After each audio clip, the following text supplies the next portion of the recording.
Okay, we're recording now. All right, welcome everybody. I am going to put in the chat the Nearpod link so everybody can follow along. Here we go.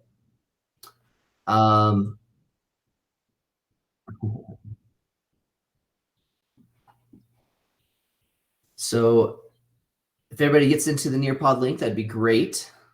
Give you a second to do that while I share my screen with you.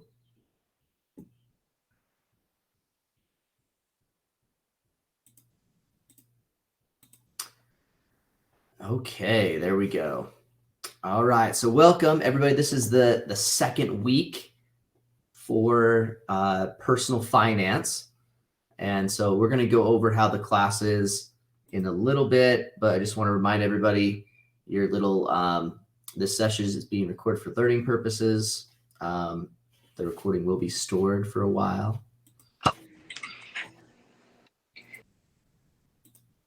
Okay. And following classroom expectations, make sure you're following along with the Nearpod lesson, that you are using the chat tools respectfully and appropriately, and that you also are responding to questions and instructions the first time as we go through here. So once again, for those that just popped in, I'm putting the link to the Nearpod on there so more of you can jump in. As we are getting started, before we go over the lesson objective, I'm going to jump over the class real quick to go over everything. So for those that you have maybe missed the last class and we're asking, make sure you'll jump into here. It's Financial Lit Block 4 or Financial Literacy, Personal Finance, all the same class. You'll see that the recordings are always posted here to the class announcement. So if you do miss a class, it'd be right there. If you go over to course plan, you'll see what's coming up. Now, we hold live classes at 1:15 every Monday, as you're seeing as you kind of come through here. Some things that we do have coming up, though, is spring break next week. So make sure you're not here because I won't be. Hopefully you'll have some rest and relaxation coming on. As you also see here, what is assigned today, or the exit ticket / assignment, will be due on Friday. So as you can see here, quiz 6 through quiz 13 will be due this coming Friday. Another couple things just to keep in mind real quick. If you are a senior, the last day for everything is the 18th that you need to get everything done by. And then the last day for those that are not seniors is the 25th. So seniors need to finish up about a week beforehand just so they have all that. Okay. When you go through here, what's going to work out? So as you'll see, we're on module 3 and 4. So what you have to do is you have to watch this video before you take the quiz. Okay.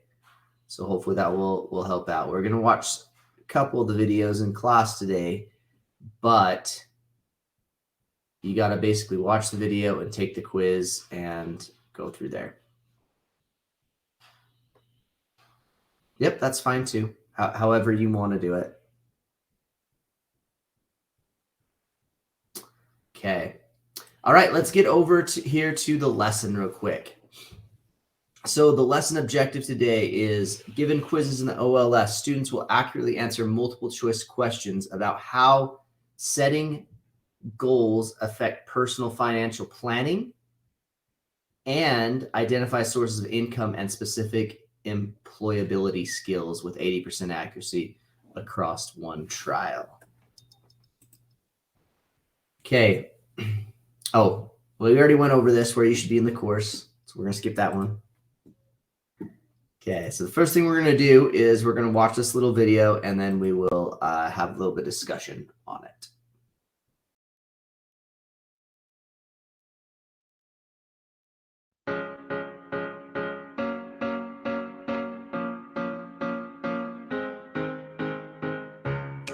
A financial planning process involves figuring out where you'd like to be, where you are, and how to go from here to there.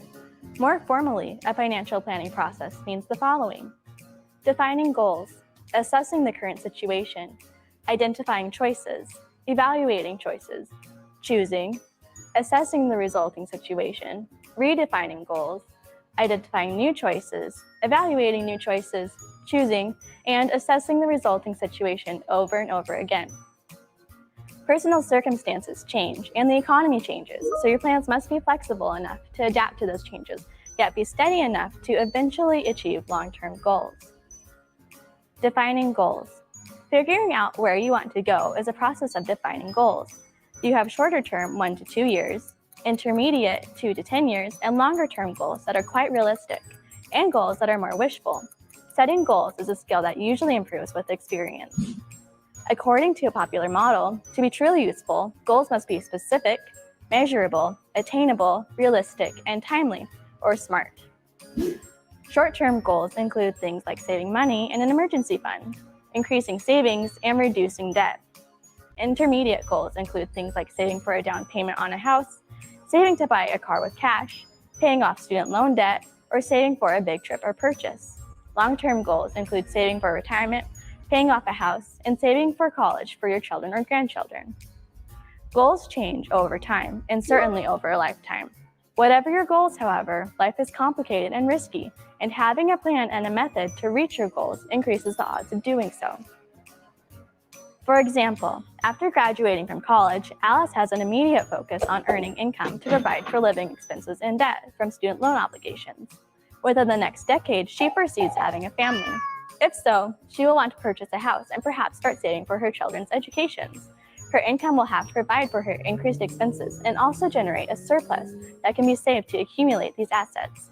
In the long term, she will want to be able to retire and derive all her income from her accumulated assets and perhaps travel around the world in a sailboat. She will have to have accumulated enough assets to provide for her retirement income and for the travel.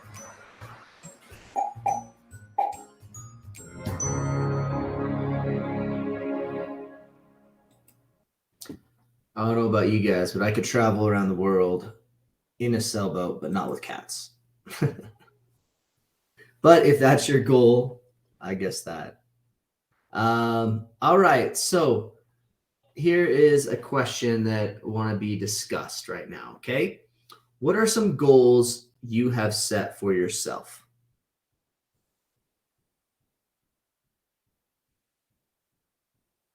And I'm going to leave that open to almost anything. I mean, I'd like it to maybe social goal, goals that help you. It could be little goals, graduate high school and an associate's degree with an associate's degree. Fantastic. That's a lofty goal, but that's awesome.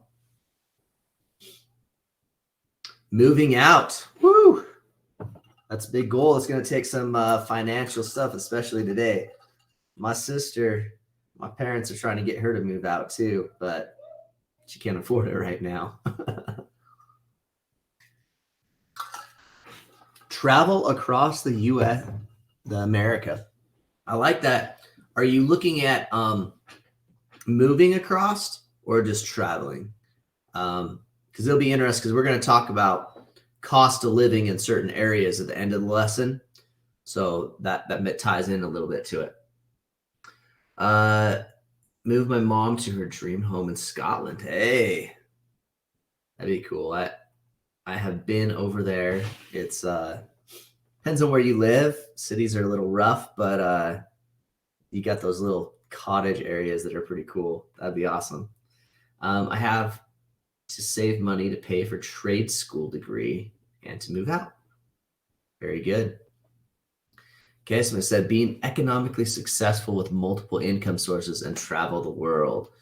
Okay, I like how you put multiple income sources, right? Some people, the standard way of thinking was just, you have one job, you kind of work it. But if you have multiple revenue streams coming in, it's a lot better financially. So it's interesting you're thinking about that already, because that's a very Interesting perspective. Okay, so somebody said just traveling. Okay. And that's what a lot of people like to do. They like to travel around, be what's the term? Virtual nomad. So you work online, but you travel around places, and sounds pretty good. If I wasn't stuck at home with kids, might be good. Okay, graduate with good grades, going to college and moving out. Very good. So you'll have to think about some stuff. When we're talking about college, one of the things we talk about in this class as well is how to get scholarships, financial aid, that kind of stuff. So keep with me. We'll go over all of that good stuff. Okay, a goal I have for myself is to live a comfortable life. Okay, very good. So now you probably want to define that word comfortable life. What does that mean, right? For some people, that means, living up here. Some people, it's down here, right? So you'll have to figure out what a comfortable life is and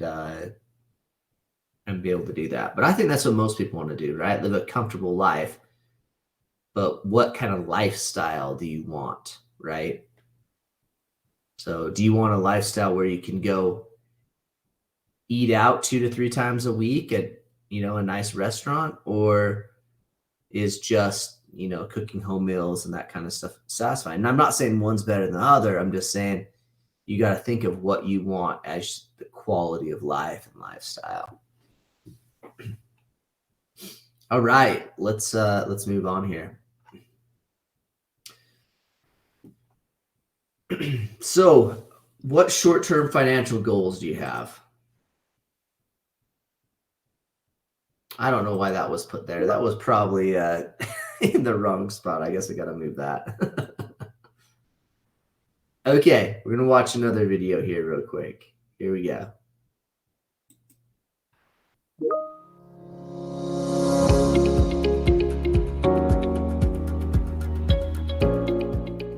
What is the cost of living? Cost of living is the amount of money needed to sustain a certain level of living, including basic expenses such as housing, food, taxes, and healthcare. Cost of living is often used to compare how expensive it is to live in one city versus another. Cost of living is tied to wages, as salary levels are measured against expenses required to maintain a basic standard of living throughout specific geographic regions. Cost of living can be a significant factor in the personal wealth accumulation because a smaller salary can go further in a city where it doesn't cost a lot to get by, while a large salary can seem insufficient in an expensive city. According to Mercer's 2015 Cost of Living Survey, cities with the highest cost of living standards included Tokyo, Osaka, Moscow, Geneva, Hong Kong, Zurich, Copenhagen, and New York City. U.S. cities with a high cost of living as of 2015 included Honolulu, Los Angeles, Washington, D.C., and San Francisco. A cost of living index compares the cost of living in a major city as compared to the corresponding metropolitan area. The index incorporates the expense of various components that comprise basic human needs, creating an aggregate measure to which new entrants into the workforce may refer. As college graduates weigh employment alternatives and currently employed job seekers consider relocation, the index provides an informative snapshot of rental, transportation, and grocery costs. In 2016, using New York City as a benchmark for other U.S. cities, San Francisco maintains the highest cost of living in the Americas. Rental costs in San Francisco are about 3% higher than in New York, and food prices sit 22% above corresponding levels found in New York. By contrast, the citizens of Reno, Nevada enjoy a cost of living approximately 43% below that of New York residents when analyzing basic expenses on an aggregate basis. For a family with 2 adults and 2 children, the average cost of living in the United States hovered around $65,000 per year in 2015. The figure does exclude discretionary spending on non-essential goods and services, such as leisure, entertainment, and luxury items. The debate over raising the U.S. federal minimum wage is deeply rooted in the disparity between the lowest wage allowed by law and the earnings needed to maintain an adequate cost of living. Proponents of a minimum wage hike found that productivity levels of workers increased since 1968 as unequally correlated to the minimum hourly rate of pay in 2012. As the minimum wage once tracked the increase in productivity, the divergence between earnings and worker efficiency have reached historically disproportionate levels. By contrast, opponents of a minimum wage increase contend that a raise could spur higher consumer prices as employers offset rising labor costs.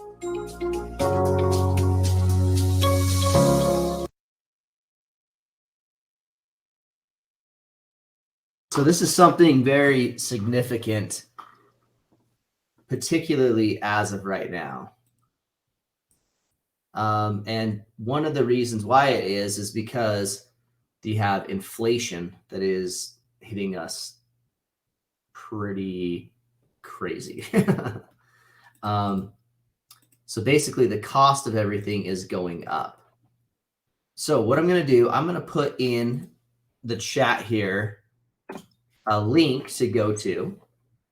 And what I want you to do is I want you to look at different prices, or not different prices, but basically different places to live. So for example, I currently live, we're going to go to Utah. Okay, I live near the Ogden area. That's my closest one. So let's say the current income that she said on there for a family of husband, wife, 2 kids, 65,000. Okay. So I put that in there. I live in Ogden. To live the same lifestyle, and that's what we were talking about before. It's like I want to live a comfortable life, right? If I want to live the same lifestyle as I'm living right now, if I would live in on $65,000 a year, for example, in New York, I'd have to make $174,000 to live that same lifestyle. In San Francisco, I'd have to make $136,000. And that's because it costs more to live in these certain areas. It gets really, really expensive. So what I want you to do is I want you to play around with this, because the next slide, what we're going to do is we're going to go over and you're going to put in some of the stuff that you looked at. So for example,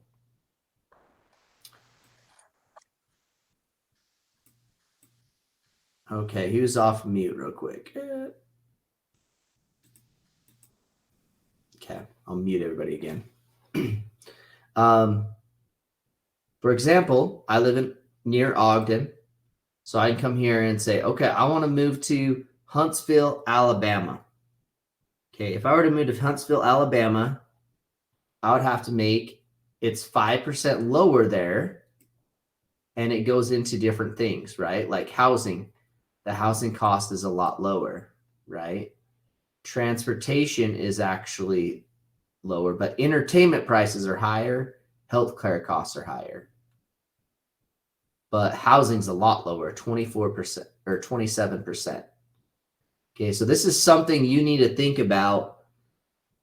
For example, if you're saying, oh, I want to make over $100,000 a year, and like, okay, but you're going to have to move to San Francisco, right, to make that.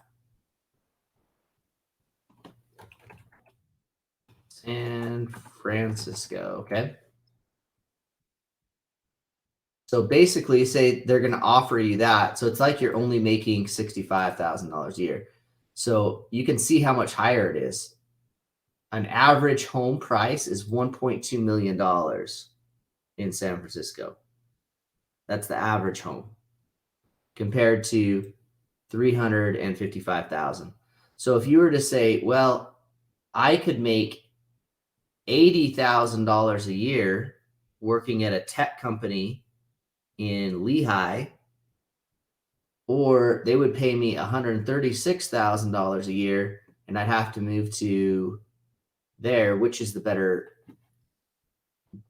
place for quality of life, right? I mean, I guess if you really want to live in San Francisco, that's great, but you're going to have a lesser quality of life and actually less money in order to do that, okay? So let's play around with that a little bit. I'm going to skip over to the next slide here, which basically asks you to put into some things. Where did you want to move to, and was the cost higher or lower? Okay, so you're going to come back to this calculator again, right? Put in your current living, and then say, I want to move to Florida's the place I really want to go to, just so you know. Miami's expensive. Maybe Tampa area. I like Tampa. Oh, it's a little bit lower. 19% lower on housing. Food's higher. Healthcare's higher. But everything else is a little bit lower. Interesting.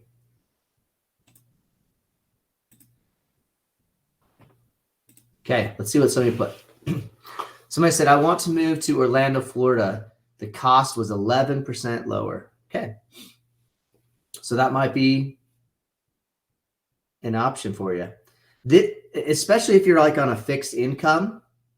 I had the people we bought our house from, my wife and I, they actually moved from here. They moved to Tennessee. I'll bet you there's something about Tennessee here. I don't know where they moved in Tennessee, but let's just say they moved here-ish. You can see it's quite a bit lower, and that's the reason they moved. And the tax laws were a little bit better is what they told me. So like the same pricing a house, it's almost $100,000 less. So they could get a lot more out of what they're doing. Pretty interesting. Okay, let's see what other people have. The cost of living in Phoenix was approximately 5% higher than Ogden. Okay. The housing price were 18% higher. That's interesting because I'm gonna be honest, like the housing prices here have been really, really crazy with inflation and everything going on. Okay.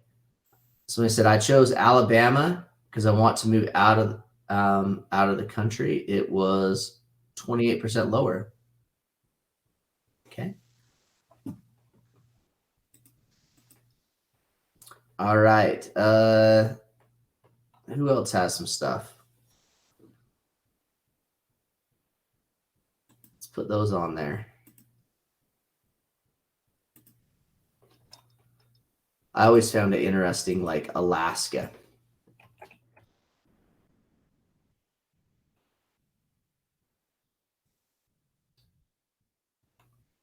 Everything's higher in Alaska, which is, I thought, interesting. But that's because it's isolated from itself, right? It's harder to get food up there. Healthcare costs are 48% higher. That's amazing.